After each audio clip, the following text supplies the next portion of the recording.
Arab Saudi bergabung dengan Amerika Serikat untuk menyerang milisi pro-Iran di Irak pada Selasa 28 Juli 2026.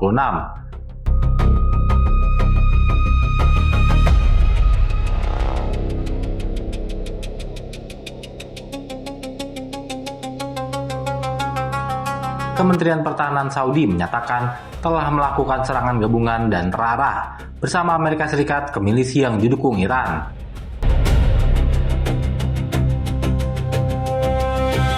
Pemerintah Irak membantah tuduhan bahwa wilayahnya digunakan sebagai lokasi peluncuran serangan pesawat tak berawak yang menargetkan Arab Saudi pada awal pekan ini. Juru bicara Perdana Menteri Irak, Sabah Al-Numan, menegaskan hingga kini tidak ada bukti yang mendukung klaim tersebut.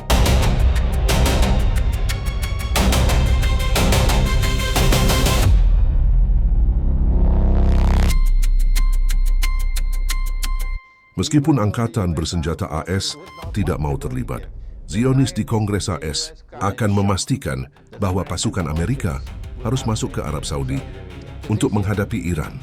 Aku juga mencurigai bahwa mereka mungkin melakukan hal yang sama dengan Pakistan untuk memaksa kepemimpinan politik Pakistan dan kepemimpinan militer untuk mengikuti beberapa perjanjian rahasia yang mungkin mereka sudah memiliki untuk membawa pasukan Pakistan ke Arab Saudi untuk menghadapi Iran.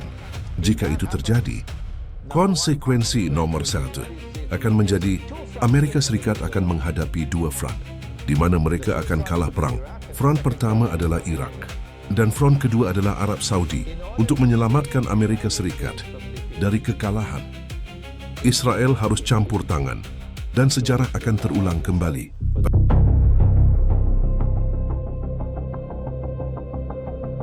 Assalamualaikum warahmatullahi wabarakatuh. Sahabat-sahabat beriman yang dirahmati Allah, sebuah kabar mengejutkan baru saja datang dari tanah Jazirah Arab. Secara terbuka, Arab Saudi mengambil keputusan militer yang sangat krusial dengan bergabung bersama pasukan Amerika Serikat untuk menggempur pangkalan milisi di Timur Tengah.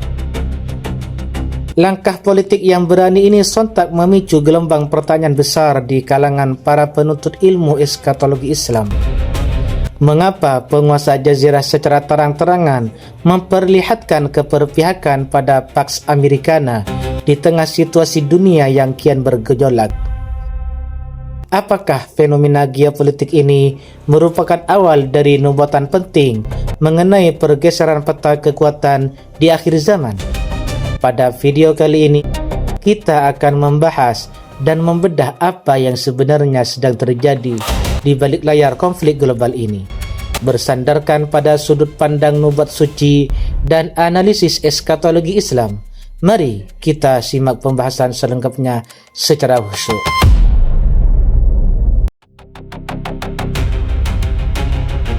Untuk memahami dinamika ini, kita harus melihat fakta konflik di lapangan secara jernih.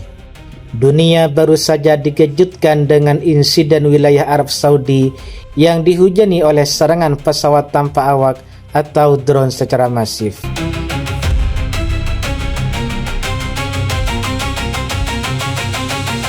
Pemerintah Irak secara resmi langsung membantah wilayahnya digunakan sebagai lokasi peluncuran serangan tersebut. Namun, ketegangan antara negara tetangga ini tetap tidak bisa dihindarkan. Peristiwa saling serang dan saling tuduh antar sesama negeri muslim ini menunjukkan bahwa situasi Timur Tengah sudah bukan lagi sekadar perang proksi yang dingin, melainkan sudah masuk ke medan perang terbuka yang sangat panas. Blok Barat yang dipimpin Amerika Serikat memanfaatkan momentum kekacauan ini untuk menarik Arab Saudi agar terlibat lebih dalam ke dalam aliansi militer mereka dengan alasan keamanan. Polarisasi dunia kini terbelah menjadi blok-blok militer yang kaku dan pusat pusarannya berada tepat di jantung dunia Islam.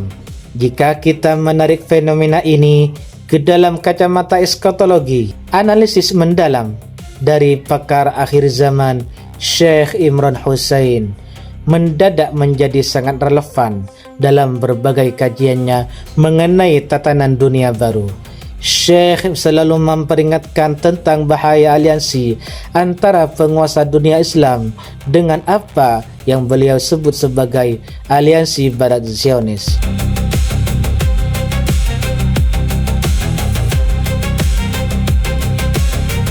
Insiden saling serang menggunakan teknologi drone ini dipandang sebagai bentuk nyata dari strategi adu domba global.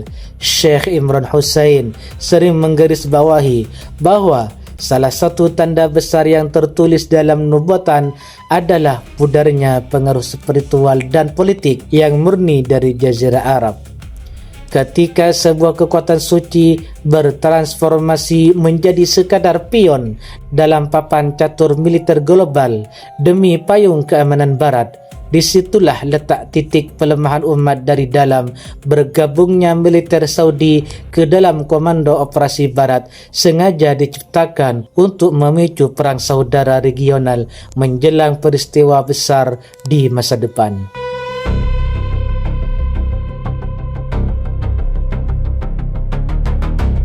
Mari kita renungkan sebuah nubuatan penting mengenai tahapan eskatologi. Ada masa di mana kemakmuran atau puncak dominasi di Baitul Maqdis akan beriringan dengan melemahnya peran strategis kota-kota utama di Jazirah Arab. Peristiwa saling gempur dan masuknya aliansi Arab ke dalam perseteruan global ini seolah menjadi potongan teka-teki yang selama ini dicari. Jalur sejarah global sedang bergerak cepat untuk mengamankan wilayah Yerusalem sebagai pusat kendali tatanan dunia baru mereka. Untuk mencapai hal itu, kawasan di sekitarnya harus dibuat bergejolak dan terpecah. Namun di sisi lain, skenario adu domba ini justru mempercepat pergerakan jalur nubuat suci. Ketika perseteruan ini mencapai puncaknya, fokus akhir zaman akan berpindah ke wilayah Syam, khususnya Damaskus, tempat yang dijanjikan sebagai benteng pertahanan terakhir umat sekaligus lokasi turunnya Nabi Isa alaihissalam.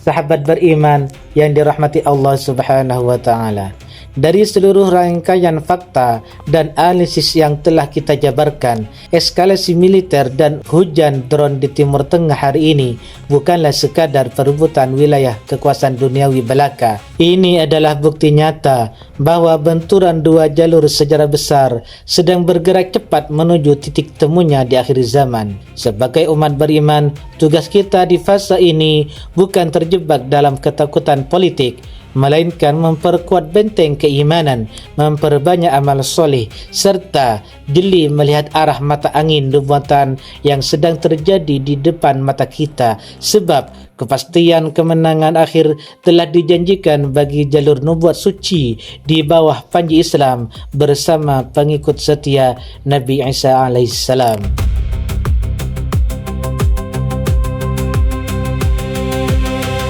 Bagaimana pandangan dan tatapur Anda mengenai langkah terbuka dari Arab Saudi dan hujan drone ini?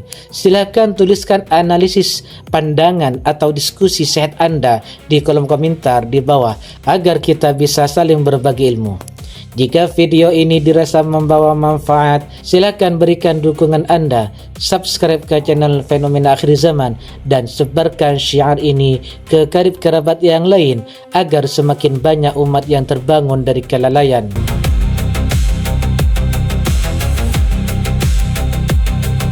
Terima kasih telah mengikuti pembahasan kali ini. Sampai jumpa di pembahasan selanjutnya.